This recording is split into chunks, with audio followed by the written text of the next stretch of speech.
안녕하세요. 미국 주시러 온 대학이 미주은입니다. 임시 스튜디오에서 보내드리는 두 번째 방송입니다. 오늘 날짜를 보니까 벌써 9월 28일에 도착을 해 있습니다. 이제 9월 달도 3일밖에 남지 않았는데요. 남아있는 9월 달 잘 마무리하시고요. 이제는 10월에 대한 구체적인 계획을 세워야 할 때가 왔는데요. 이틀 전에 제가 영상에서 여러분들께 공유드린 것처럼 굉장히 좀 달성하기 쉬운 100% 성공할 수 있는 작은 목표들을 세워가면서 여러분들의 새로운 성공의 버릇을 만들어 가시는 현명한 미존 패밀리 분들이 되셨으면 합니다. 자, 그러면 9월 28일 화요일에 보내드리는 오늘의 미국 주식 뉴스 바로 시작합니다. 제가 어제 방송 마지막 부분에서 여러분들과 공유한 비디오 클립이 있었는데요. 이 비디오 클립의 뒷부분에 보시면 굉장히 좀 의미 있는 얘기가 나옵니다. 해마다 이제 조정장이 찾아오는데요. 이 조정장이 만약에 5%에서 10% 정도의 하락폭을 보이면 다시 원래 수준으로 복귀하는데 걸리는 시간이 역사적으로 봤을 때 평균 2달이라고 합니다. 그리고 만약에 이 하락폭이 조금 심해서 10%에서 20% 정도 떨어지는 폭락장이었을 경우에는 평균적으로 한 4개월 정도 걸려서 원래 수준을 회복한다고 하네요. 그런데 가만히 생각해 보면요, 사실 굉장히 짧은 시간에 회복을 해버리는 거라고 생각을 합니다. 그래서 하락장이 왔을 때 주식을 던져버리는 것은 역사적인 그 통계를 봤을 때도 바람직한 현상이 아니다라고 우리가 생각을 해볼 수가 있겠죠. 따라서 다가오는 폭락장 아니면 조정장에서는요, 우리 미존 패밀리 분들께서는 주식을 던지기보다는 새롭게 매수의 기회로 좀 삼으셨으면 좋겠는데, 어떠한 주식을 담는 것이 조금 더 좋은 수익률을 얻을 수 있을지 여기에 관련된 기사를 한번 여러분들과 공유해 볼까 합니다.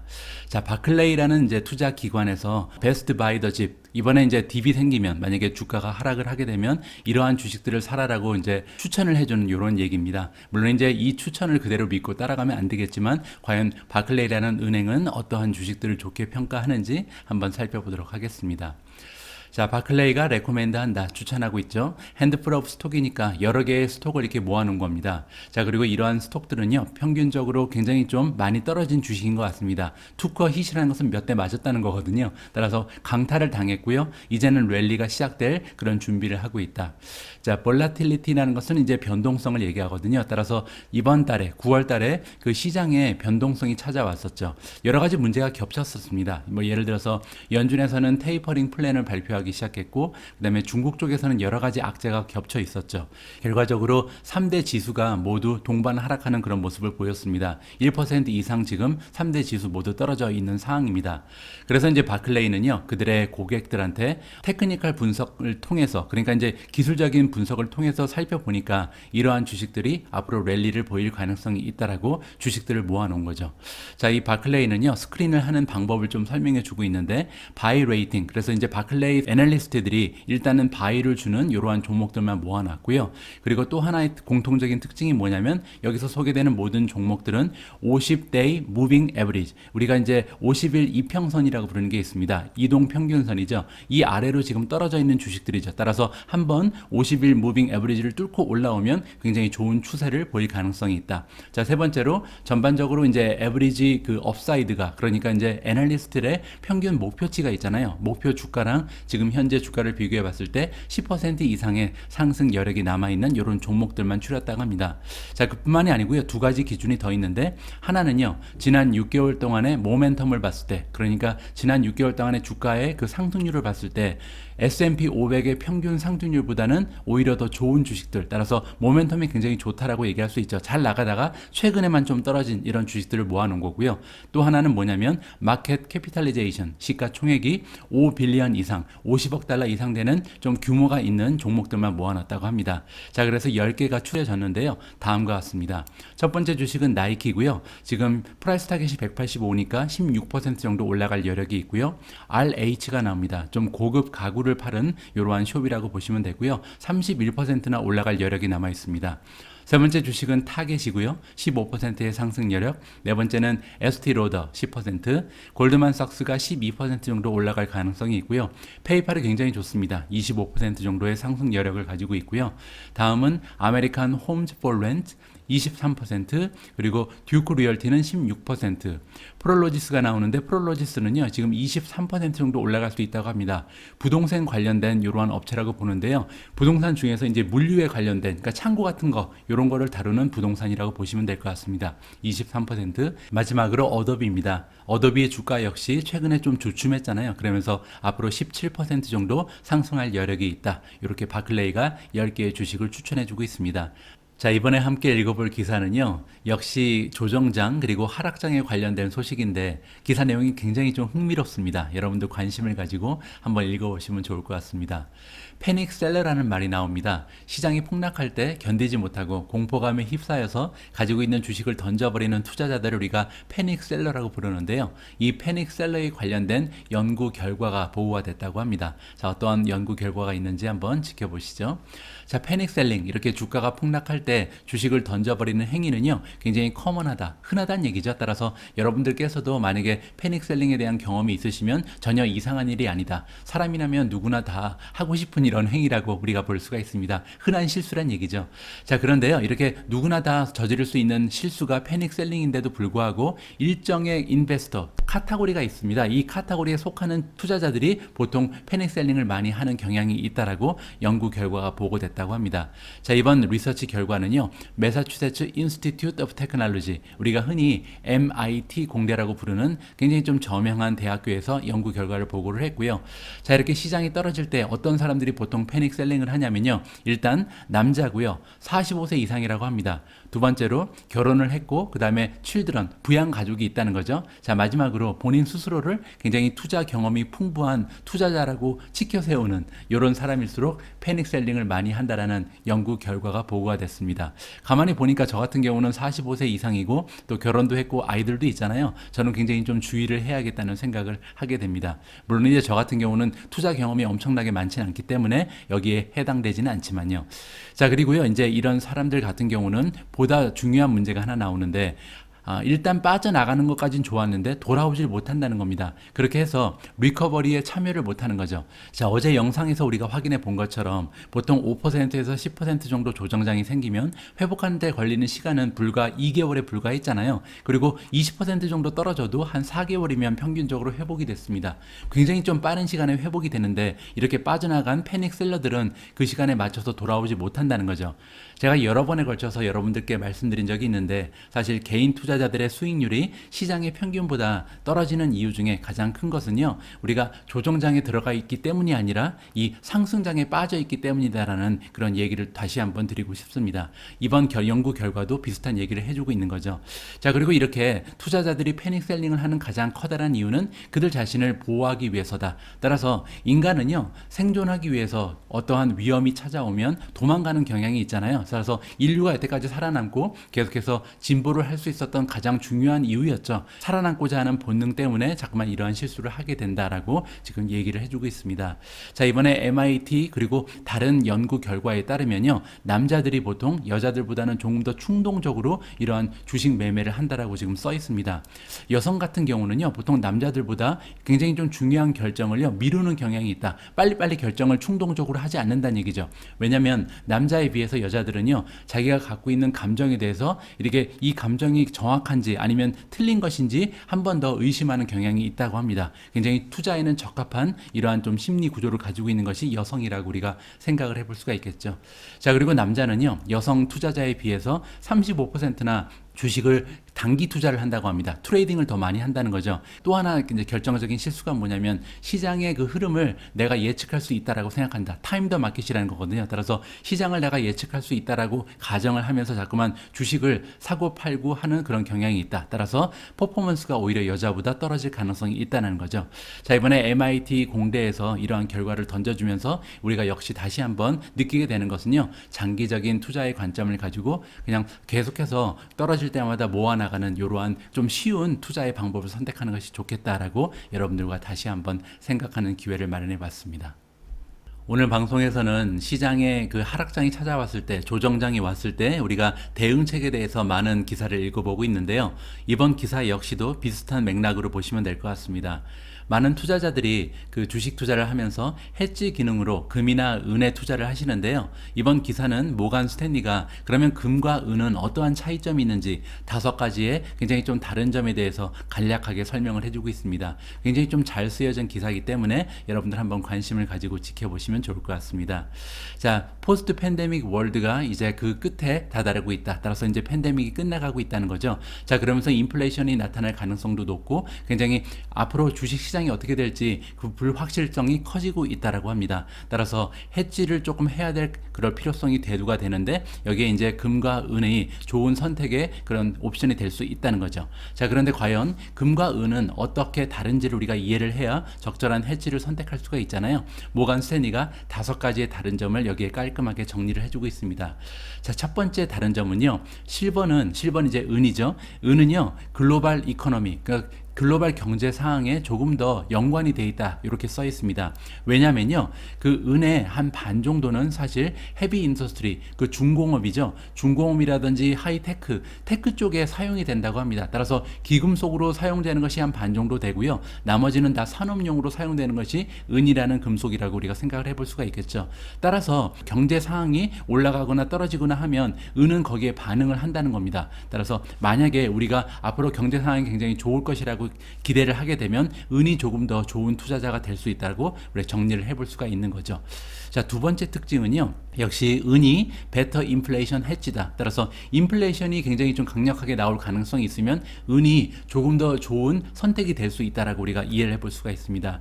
그 이유가 뭐냐면요, 두 개 다, 그러니까 금과 은 모두 다 달러에 연관이 돼 있다. 달러로 이제 가치를 매긴다는 거잖아요. 따라서 만약에 인플레이션이 나타나게 되면 달러의 가치가 떨어지죠. 달러의 가치가 떨어지게 되면 금과 은의 가치는 올라갈 수밖에 없다. 이렇게 우리가 이해를 해볼 수가 있습니다. 따라서 인플레이션 해지로 우리가 금과 은을 매입한다라고 생각하면 되겠죠. 자, 그런데 인플레이션이 나타난다는 것은 경기가 굉장히 좋아질 거라는 그런 기대가 있기 때문에 인플레이션이 나타날 경우가 많거든요. 그렇게 되면 실버가, 즉 은이 조금 더 많이 올라갈 가능성이 있다는 거죠. 왜냐하면 아까 말씀드린 것처럼 경기 상황에 민감한 것은 금보다 은이 더 민감하다라고 말씀을 드렸으니까요. 자, 다음은요, 실버가, 은이 조금 더 변동성이 심하다고 합니다. 어느 정도 심하냐면요, 한 2배에서 3배 정도는 더 금보다 은의 변동성이 크다라고 합니다. 따라서 만약에 이런 변동성이 걱정이 된다면 금을 선택하는 것이 더 낫죠. 왜냐하면 포트폴리오의 리스크를 조금 줄이기 위해서 하는 것이 해지인데 만약에 해지를 위해서 산 것마저 변동성이 너무 크다면 낭패를 볼 수도 있잖아요. 따라서 만약에 포트폴리오의 안정성을 위해서 해지를 한다면 은보다는 금이 더 좋은 초이스가 될 수 있다라고 얘기해 주고 있습니다. 자, 네 번째를 보시면요, 금이 조금 더 파워풀한 다이버시파이어다. 다이버시파이어는 뭐냐면요, 이렇게 다양성을 구축하는 겁니다. 나의 포트폴리오에 다양한 것을 넣어서 한 부분이 많이 떨어져도 다른 부분에서 회복을 할 수 있게, 만회를 할 수 있게끔 구성하는 것을 우리가 포트폴리오를 다양하게 만든다라고 얘기를 하는데요. 금이 더 좋다는 거죠. 그 이유는 뭐냐면요, 금 같은 경우는 그 주식 시장하고 완전히 그 연관성이 떨어져 있다고 합니다. 따라서 주식 시장이 폭락했을 때 금은 떨어지지 않을 가능성이 굉장히 높은 거죠. 은은 상대적으로 주식과 연관이 좀 많죠. 왜냐하면 아까 말씀드린 것처럼 기업들의 실적이 올라가면, 그러니까 산업적으로 경제가 상황이 좋아지게 되면 은이 따라서 올라가고, 경제가 떨어지면 은이 떨어진다 그랬잖아요. 따라서 주식과 약간의 연동성이 있다라고 우리가 이해를 해볼 수가 있는 거죠. 반면에 금 같은 경우는요, 금뿐만이 아니라 다른 그 자산들과도 완전히 동떨어져 있다. 따라서 해지 기능만 본다면 금이 더 좋은 선택이 될 수 있다라고 얘기합니다. 자, 마지막으로 가격적인 부분은요, 여러분들 잘 알고 계신 것처럼 은이 조금 더 싸다. 따라서 얼마 되지 않은 금액으로 투자를 한다면 금보다는 은이 조금 더 쉬운 선택이 될 수 있다라고 5번째 차이점을 설명해 주고 있습니다. 자, 이렇게 5가지의 그 차이점을 이해하시면서 만약에 해지를 하실 분들은요, 참고하시면 좋을 것 같습니다. 자, 어제 오미주 방송에서요, 제가 지금 보고 계신 기사를 여러분들과 공유한 바가 있습니다. 로빈후드가 지금 점점 더 그 주식에서 머물지 않고 가상화폐 쪽으로 넘어오고 있잖아요. 그렇게 되면 가상화폐 거래 쪽에서도 수수료를 받지 않으면서 코인베이스의 비즈니스를 상당히 좀 힘들게 만들 것이다. 이러한 취지의 기사를 여러분들과 함께 읽어본 바가 있습니다. 자, 그렇게 되면요, 코인베이스의 미래가 굉장히 좀 우울하게 느껴지죠. 당장 팔고 나와야 되는 거 아닌가? 이러한 생각이 들 수도 있겠는데요. 사실 코인베이스 나름대로의 전략이 있기는 합니다. 코인베이스는요, 단순히 이제 수수료의 그 매출에만 기업에만 머무르지 않고 상당히 다양한 비즈니스 모델을 개발 중에 있거든요. 이렇게 사용자를 많이 확보하고요. 그 사용자를 이용해서 여러 가지 부가적인 파이낸셜 서비스를 제공하면서 앞으로 성장을 지속적으로 만들어낼 것이 코인베이스의 계획이기 때문에 이 부분이 계속해서 만약에 그들의 계획대로 실현이 된다면 걱정할 필요는 그렇게 없을 것이다라고 개인적으로 판단을 합니다. 자, 그래서 오늘 기사에서는요, 코인베이스가 두 가지 새로운 기능을 추가를 했다라는 굉장히 반가운 소식을 여러분들과 함께 공유해 볼까 합니다.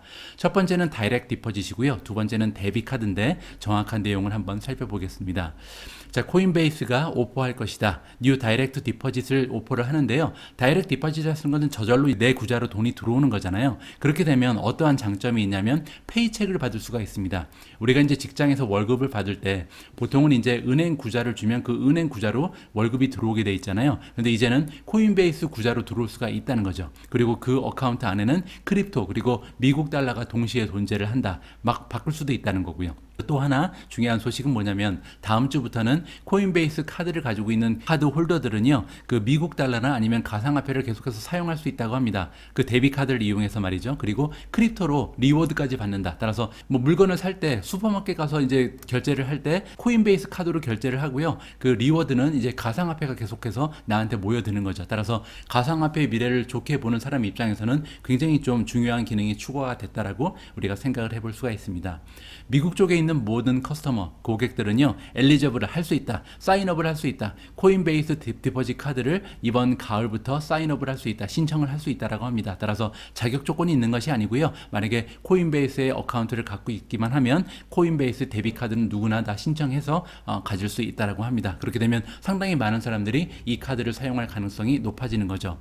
자, 이렇게 다양한 그 비즈니스 모델을 계속해서 꾸준히 개발만 한다면 코인베이스의 미래는 그렇게 어둡지 않다라고 나름대로 평가를 해볼 수가 있습니다. 뭐 안타까운 점은요, 지난 9월 20일 날 이런 기사가 있었죠. 코인베이스가 원래는 대출 사업을 하려고 신청을 했었는데요. 이 레귤러터리 프레셔, 관계 당국에서 이 부분에 대해서 굉장히 좀 협박을 했었죠. 고소를 한다. 이러한 그 내용이 나오면서 주가가 많이 떨어진 바가 있습니다. 왜냐하면 포기를 해버렸거든요. 따라서 그들이 가지고 있었던 굉장히 많은 비즈니스의 모델 중에서 일단 그 대출 사업은 접는 걸로 일단 결정이 난 것 같습니다. 자, 이외에도 굉장히 많은 계획이 남아 있으니까요. 앞으로 어떠한 확장의 모습을 보여주는지 우리가 관심을 가지고 지켜봐야 할 것 같습니다.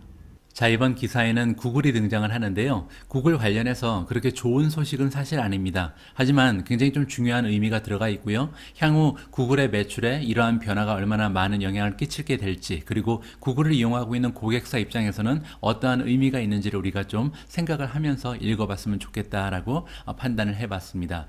자, 구글의 매출이 좀 줄어들 것 같은데요. 어떠한 이유가 있는지 한번 보시죠. 자, 구글이 이번에 커팅한다, 줄인다는 거잖아요. 그들이 얼마나 테이크하는지, 가져가는지를 줄인다. 구글이 운영하고 있는 클라우드가 있잖아요. 이런 클라우드 상에서 비즈니스를 영위하고 있는 많은 기업들이 있습니다. 이러한 기업들을 우리가 줄여서 SaaS라고 부르잖아요. Software as a Service의 약자입니다. 클라우드 상에 모든 서버를 설치하고 비즈니스를 완전히 클라우드 상에서 운영을 하는 거죠. 뭐 이러한 기업들에는요, 어도비도 있고, 세일즈포스, 뭐 쇼피파이, 다큐사인, 뭐 넷플릭스도 사실 이런 SaaS에 속한다고 우리가 봐야겠죠. 줌도 마찬가지고요. 뭐 크라우드 스트라이크, 클라우드 플레이어, 뭐 지스케일러 다 마찬가지입니다. 다 SaaS 기업인데요.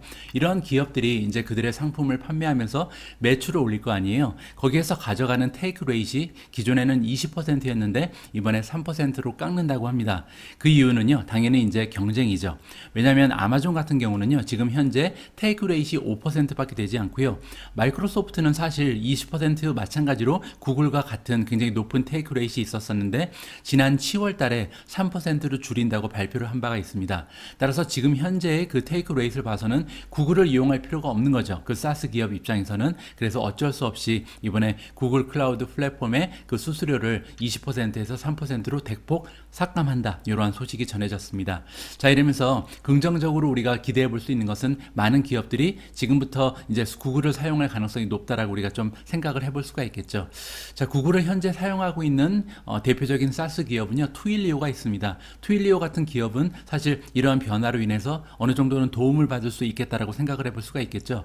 그리고 몽고DB라는 기업도 있는데요. 몽고DB 역시도 지금 20% 내던 수수료를 3%밖에 내지 않는다. 따라서 트윌리오, 몽고DB 이런 기업들은요, 어떻게 보면 수혜주라고 우리가 판단을 해볼 수가 있을 것 같습니다.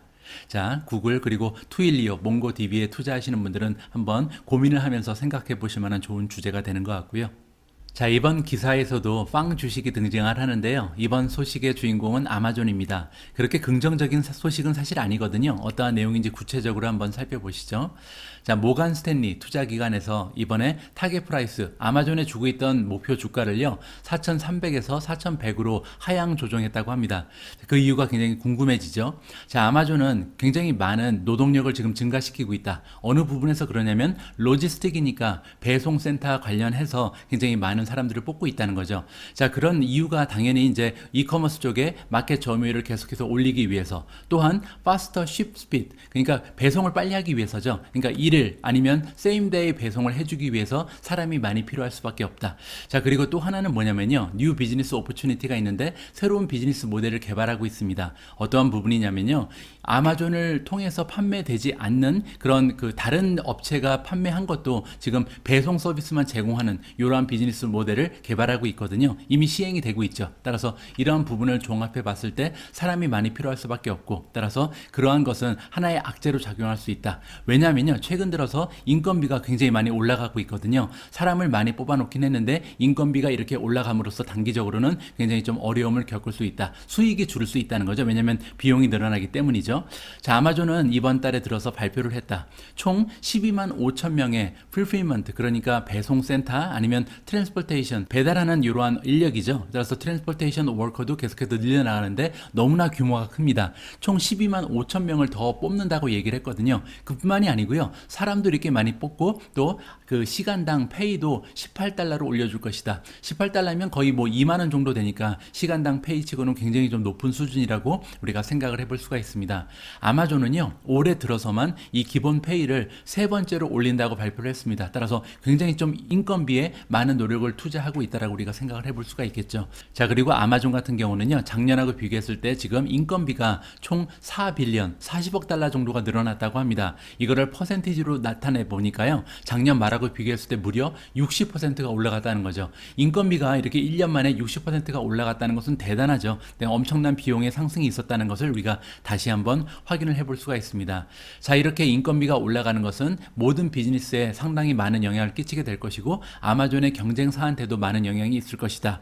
자, 그런데요, 이 아마존은 이렇게 올라가는 인건비를 단기간 동안 다 오브저브 할 수는 없을 거다. 따라서 그 수익률이 떨어질 수밖에 없다는 거죠. 비용이 올라가면 보통 매출이 올라가면서 만회를 해야 되는데 이런 만회를 단기간에 할 수는 없을 거라는 그런 전망이 나오고 있는 것 같습니다. 따라서 수익이 떨어진다면 EPS가 떨어진다는 거잖아요. 따라서 어닝이 떨어지기 때문에 타겟 프라이스를 줄일 수밖에 없겠다. 자, 하지만요, 이렇게 200달러 정도 떨어졌지만 아직까지도 모간 스탠리가 제시하고 있는 이런 목표 주가는요, 20% 정도의 상승 여력이 있습니다. 왜냐면 아까 보시는 것처럼 4,100까지 지금 1년 내에 올라갈 가능성이 있다라고 얘기해주고 있잖아요. 지금 현재 주가가 3,500 근처를 왔다 갔다 하기 때문에 아직까지는 20% 정도 추가 상승 여력이 있다는 것을 우리가 확인을 해볼 수는 있었습니다. 자, 다음으로 준비된 기사에도 역시 빵 주식이 등장을 합니다. 이번에는 페이스북인데요.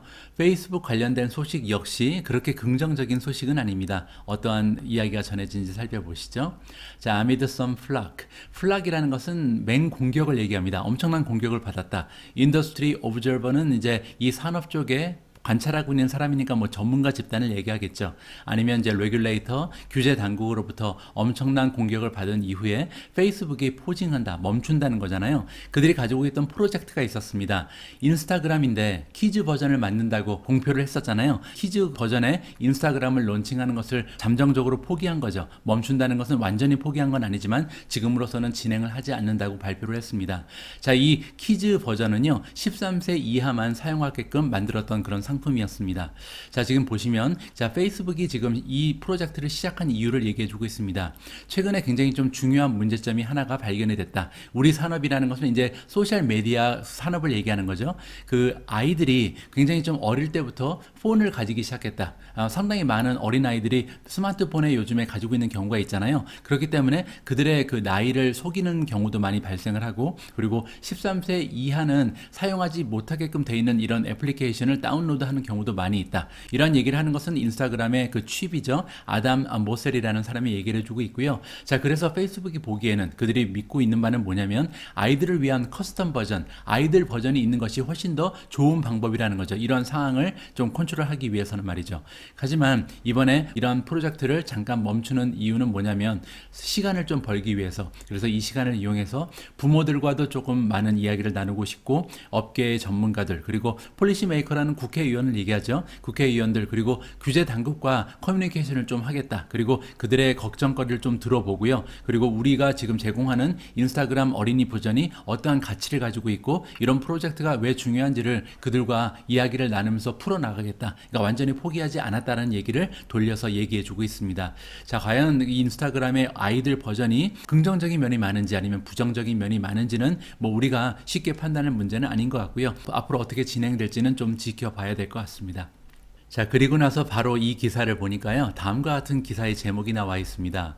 페이스북은 unstoppable이다. 멈출 수 없다는 거죠. Even if it is toxic to our mental well-being. 우리의 정신 건강, well-being에는 굉장히 좀 유해한 요소인 건 틀림없지만 그럼에도 그들의 성장은 계속될 것이다라는 의견이 나와 있습니다.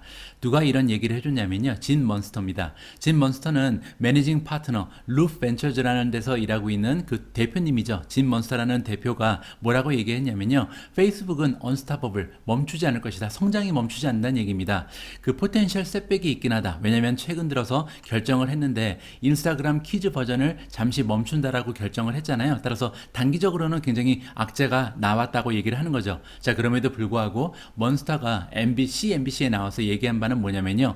그가 페이스북은 톡식이라고 생각하면서도 굉장히 유해한 존재라고 생각하면서도 그의 그 예상은 계속된다. 뭐라고 예측을 하고 있냐면요. 이 페이스북이라는 기업은 계속해서 베네핏을 받을 것이다. 수혜주가 될 거라는 거잖아. 어디에서 수혜주가 되냐면요. inevitable, 피할 수 없는 트렌드가 있는데 이 트렌드는 뭐냐면 디지털화라고 얘기하고 있습니다. 앞으로도 계속해서 디지털화되는 것은 가속화될 것이고 여기에 가장 많은 수혜를 받는 것이 페이스북일 것이다라고 예상을 하고 있는 거죠.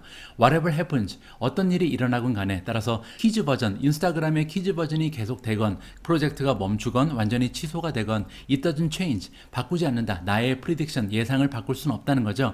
그러니까 이 전문가가 얘기하는 것은 앞으로 계속해서 페이스북에 투자를 한다면 리워드를 받을 것이다. 많은 수익을 얻을 수 있을 것이라고 기대를 하고 있다고 합니다. 자, 먼스터가 보기에는요. 계속해서 디지털 컬처로 지금 개발이 되고 있는데 이거는 피할 수 없는 시대의 트렌드고요. 그래서 메타버스는 리얼이라고 얘기합니다. 따라서 메타버스는 예전부터 계속해서 나왔던 말이긴 한데 실제적으로 일어나진 않았었죠. 그런데 이번에는 정말이라는 거죠. 메타버스가 오기 시작하고 있다고 믿고 있고요. 그 진 먼스터에 의하면 페이스북이 그 가장 앞에 서 있는 선두주자다. 메타버스로의 진화를 이끄는 기업이 바로 페이스북이 될 것이다라는 굉장히 좀 긍정적인 평가를 해주고 있습니다.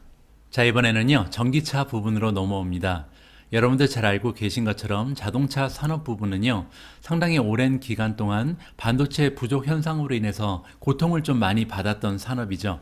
자, 그런데 최근 들어서 이러한 고통이 오히려 더 심화될 가능성이 생겼습니다. 왜냐하면 뭐 한국 매체에서도 많이 보도를 했겠지만 중국과 호주 간에 좀 무역 마찰이 생기면서 석탄을 수입하지 않겠다라고 선언을 했잖아요. 자, 그러면서 중국 쪽에 지금 굉장히 심각한 전력 난이 나타나고 있다라고 얘기가 나오고 있습니다. 자, 그러면서 뭐 애플에 그 납품을 하는 업체, 뭐 테슬라에 납품을 하는 업체들이 그 가동을 중단했다. 뭐 이러한 소식도 지금 전해지고 있는데요. 굉장히 좀 상황이 안 좋다고 우리가 이해를 해볼 수 있겠죠. 자, 이렇게 공급의 그 체인이 무너지는 상황에서 골드만삭스가요, 두 개의 주식들은 그래도 잘 나갈 것이다라고 추천을 해주고 있고요. 하나의 자동차 기업은 지금 파는 것이 좋겠다라는 매도의 의견을 내주고 있습니다. 자, 골드만이 이번에 컷했다. 캘린더 이어 2021, 2022 2022, 그러니까 올해 그리고 내년에 얼마나 많은 자동차가 판매가 되고 생산이 될 것인지 예상치가 있는데요. 이거를 좀 줄였다고 합니다. 원래는요, 2021년에는 83밀리언이니까 8,300만 대죠. 그리고 내년 같은 경우는 9천만 대 정도를 지금 예상을 하고 있었습니다. 자, 그런데 그 수치를요, 대폭 하향 조정했죠. 2021년 같은 경우는 7,500만 대, 그리고 2022년에는요, 8,500만 대로 생산량이 감소할 것으로 지금 예상을 하고 있습니다. 뭐 그 이유는 여러분들 잘 알고 계신 것처럼 서플라이 디맨드 체인이 지금 굉장히 어려움을 겪고 있죠. 공급이 원활하지 않은 것이 굉장히 좀 중요한 이유가 된다. 많은 기업들이 어닝 발표할 때 이러한 코멘트를 해준 바가 있습니다. 그래서 앞으로 최소한 몇 개의 그 한 쿼터가 지금 3개월이잖아요. 따라서 몇 개의 쿼터라는 것은 앞으로 6개월, 9개월, 1년까지도 이러한 어려움이 계속될 가능성이 있다라고 우리가 생각을 해볼 수가 있겠죠. 뭐 자동차 같은 경우는요, 사실 하나의 그 부품만 모자라도 프로덕션을 할 수가 없죠. 완전히 나머지는 다 완성이 됐더라도 가장 중요한 부품이 하나, 두 개가 만약에 모자르게 되면 전반적으로 차를 출시할 수 없는 상황이 발생할 수도 있다라고 우리가 이 어려움을 생각해 볼 수가 있습니다.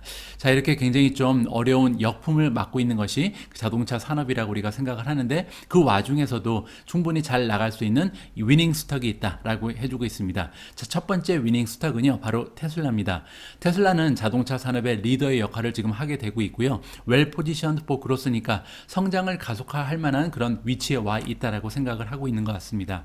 바이 레이팅을 계속해서 유지해주고 있고, 타겟 프라이스 같은 경우는요, 875달러를 주고 있습니다. 지금 현재 가격에서 13% 이상 상승할 가능성이 있다라고 우리가 생각을 해볼 수가 있겠죠. 자, 그리고 이제 두 번째로 잘 나갈 기업은 제너럴 모터스 GM을 꼽고 있는데요. GM 역시 지금 바이를 받고 있고, 그런데 GM 같은 경우는요, 골드만삭스가 카테고리를 굉장히 좀 다르게 설정하는 것 같습니다. 테슬라 같은 경우는 지금 성장이 가속될 가능성이 있다라고 해서 좋게 보는 거잖아요. 그런데 GM은요, 여기 보시는 것처럼 시크니컬 스톡으로 본다. 경기 순환주로 본다는 겁니다. 경기 순환주는요, 경기가 좋아지면 잘 나가고 경제적으로 둔화되는 모습을 보이게 되면 함께 추락하는 경향이 있는데, GM 같은 경우는 경기 순환주기 때문에 앞으로 그 코로나가 잠식이 되고 경기가 살아나면서 GM도 함께 올라갈 가능성이 있다. 이렇게 지금 전망을 하는 것 같습니다. 자, 그렇지만 순환주임에도 불구하고 동시에 EV가 전기차가 발전되면서 거기에서도 탄력을 받을 수 있다. 두 가지의 상승 요인을 함께 본다고 우리가 생각해 볼 수가 있겠죠. 자, 그러면서 타겟 프라이스는 59달러를 주고 있는데요. GM 역시도 13% 정도 추가 상승의 여력이 남아있다고 우리가 생각을 해볼 수가 있습니다. 자, 마지막으로 기업 하나가 더 나오는데 로즈타운 모터즈입니다. 자, 로즈타운 모터즈 같은 경우는 지금 원래는 중립이었습니다. 뉴트럴 그 홀드를 주고 있었는데 셀로 바꿨다라고 생각해 볼 수가 있죠. 자, 그러면서 타겟 프라이스가 5달러로 떨어졌습니다. 그 의미는 뭐냐면 지금 주가에서도 34% 정도 더 떨어질 가능성이 있다라고 얘기를 하는 거죠. 로즈타운 같은 경우는요, 지금 60%가 넘게 이미 떨어졌거든요. 근데 거기에서도 앞으로 30% 이상 떨어질 가능성이 있다는 것은 굉장히 큰 타격을 우리가 생각해 볼 수가 있다. 이렇게 기사가 마무리되고 있습니다. 오늘 방송에서는 어쩌다 보니까요, 굉장히 좀 부정적인 뉴스가 줄을 잃었던 것 같습니다. 앞에서 살펴본 테슬라를 제외하고는 대부분이 제가 다 투자하고 있는 종목인데 안 좋은 소식만 골라서 여러분들과 공유를 한 것 같은데요. 자, 그런 의미에서 오늘 마지막으로 함께 읽어볼 기사는요, 조금은 희망적인 메시지를 준비해 봤습니다. 자, 이번 마지막 기사에 등장하는 기업의 이름은 퍼시픽 바이오 사이언스고요. 보시는 것처럼 어제 주식시장에서 2% 넘게 주가가 상승하면서 긍정적인 추세를 보여주고 있습니다. 어떠한 소식이 전해졌는지 한번 보시죠. 자, 카나코드 제뉴티라는 투자 기관이 있는데요. 여기에서 이번에 새롭게 커버를 시작했다라고 전해주고 있습니다. 원래는 다루지 않고 있던 종목이었는데요. 새롭게 퍼시픽 바이오 사이언스 오브 캘리포니아를 다루기 시작하면서 이니셜 레이팅이 바이, 매수를 줬고요. 프라이스 타겟이 대단합니다. 목표 주가가 무려 45달러가 나왔는데요. 이 수치는 지금 현재 주가에서 70% 이상 추가 상승할 여력이 있다라고 우리가 기대를 해볼 수가 있는 거죠. 자, 이번에 긍정적인 소식을 전해준 전문가의 이름은 카일 믹슨이고요. 자, 이 전문가에 따르면 이 기업, 즉 그 퍼시픽 바이오 사이언스라는 기업이 최근에 인수를 했는데요. 어떤 기업을 인수했냐면 옴니옴이라는 기업을 인수했는데 이걸 굉장히 좋게 본다. 자, 두 번째로 호재로 볼 수 있는 것은 뭐냐면 매니지먼트 체인지. 새롭게 CFO가 다른 곳에서 영입이 됐습니다. 한국계 그 미국인이라고 보면 될 것 같은데 수잔 킴이라는 사람이요, CFO로 새롭게 이번에 입사를 했습니다. 굉장히 좀 경력을 살펴보니까 경력이 화려한 그런 분인 것 같습니다. 따라서 앞으로 퍼시픽 바이오 사이언스의 그 재무 관리를 확실히 확실하게 해줄 수 있는 인재가 등용이 됐다라고 우리가 생각을 해볼 수가 있고요. 자, 마지막으로 지난 2월 달에 소프트뱅크가 한 900밀리언 정도를 추가로 그 투자를 했는데 이 부분도 우리가 조금 좋게 본다라고 얘기를 하고 있는 거죠. 자, 특히 그 중에서도요, 최근에 인수합병이 끝난 옴니움 같은 경우는요, 굉장히 좀 호재라고 보는 것이 뭐냐면 퍼시픽 바이오 사이언스는 최초의 그리고 유일한 기업이 되었다. 예전에 제가 잠시 설명을 드렸는데 그 유전자 시퀀싱, DNA 시퀀싱에는 두 가지의 종류가 있잖아요. 하나는 롱 리드고 또 하나는 숏 리드입니다. 숏 리드 같은 경우는 짧게 끊어서 보는 거기 때문에 자세하게 보고 정확도는 굉장히 높은 반면에 숲을 보지는 못하잖아요. 전반적인 흐름을 보지는 못하는 약점을 가지고 있었거든요. 그리고 이제 퍼시픽 바이오 사이언스 같은 경우는 그래서 롱 리드에 집중을 하고 있었던 기업이죠. 그런데 이번에 옴니움은요, 숏 리드에 강점이 있는 그런 기업입니다. 따라서 옴니움과 그 퍼시픽 바이오 사이언스가 만남으로써 롱 리드도 할 수 있고 숏 리드도 할 수 있는 최초의 기업 그리고 유일한 기업이 탄생을 했다라고 굉장히 좀 긍정적인 평가를 해주고 있는 것 같습니다. 게임 체인저라고 얘기를 하고 있잖아요. 따라서 이 판을 완전히 뒤집어 버릴 것이다. 좋은 소식이고요. 자, 그러면서 한 가지 말을 덧붙여주고 있는데요. 최근 들어서 인더스트리 트렌드가 있다. 이 부분에서 DNA 시퀀싱 부분에서 굉장히 좀 가격이 떨어지는 경향이 나타나고 있는데요. 그러면서 사람들이 앞으로 유전자 시퀀싱을 자주 이용할 가능성이 높아지는 거죠. DNA 시퀀싱 들어가면 예전에는 굉장히 좀 비싼 그런 치료 기술 중에 하나였는데 최근에는 누구나 이용할 수 있는 좀 낮은 가격으로 책정이 되면서 앞으로 시장의 규모가 계속해서 확장될 가능성이 높다. 그렇게 되면 퍼시픽 바이오 사이언스가 지속적인 성장을 보여줄 가능성이 있다라고 기사에서 정리를 해주고 있습니다. 제가 지난주에 보내드렸던 오미주 방송 중에요, 모간 스탠리에서 굉장히 좀 커다란 폭락장을 기대하고 있다. 그러면서 시장이 20% 넘게 떨어질 가능성이 있다라는 기사를 우리가 함께 읽어본 바가 있습니다. 그때 이렇게 20%나 떨어지는 커다란 폭락장을 기대한다고 얘기해줬던 전문가가요, 바로 이분입니다. 마이클 윌슨이라는 그 모간 스탠리의 애널리스트인데요. 과연 이분은 어떠한 논리를 가지고 이렇게 커다란 폭락장을 기대하고 있는지 그의 논리를 한번 우리가 직접 시청해 보도록 하겠습니다. 자, 이분의 논리를 시청하시면서요, 여러분 나름대로 비판도 해보고 또 이분 말씀이 좀 논리가 합당하면은요, 거기에 맞춰서 또 투자의 전략을 수정도 해보고 준비를 해보는 이러한 기회를 마련하시면 좋을 것 같습니다. 자, 오늘 영상도 마지막까지 함께 해주신 모든 분들께 진심을 담아서 감사의 말씀을 드립니다. 내일은요, 조금 더 특별한 소식들, 여러분들께 도움될 만한 기사를 취합해서 다시 인사드릴 수 있도록 하겠습니다. 우리 모두가 미국 주식 투자로 은퇴하는 그날까지 다 함께 화이팅입니다. 행복한 하루 되세요. 감사합니다. Major averages moving in different directions today. The Dow closing in the green for the fourth straight day, while the S&P 500 and the Nasdaq closed lower. Joining us now on the phone, Mike Wilson, Morgan Stanley Chief U.S. Equity Strategist and Chief Investment Officer. Mike, thanks so much for joining us. Good to hear from you. Thanks, Will. Thanks for having me. Looking through your recent note, the bottom line is that for the major averages, at least at the headline level, you think the outlook's pretty bleak.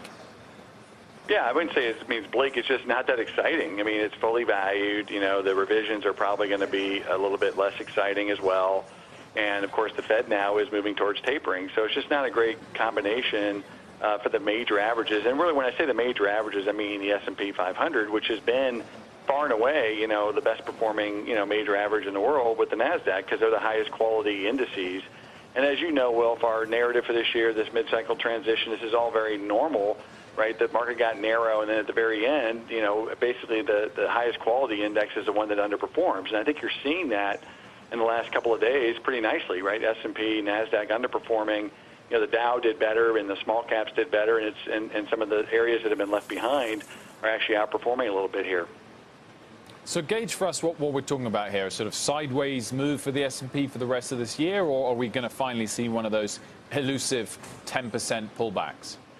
Yeah, I mean, look, we're still very much in our target for year-end is 4,000, so we're obviously assuming we're going to have about a 10% pullback between now and year-end, so that is our call. Now, 10% correction in an equity market is really not that big a deal at the end of the day. It's a bigger deal if there's no place to hide.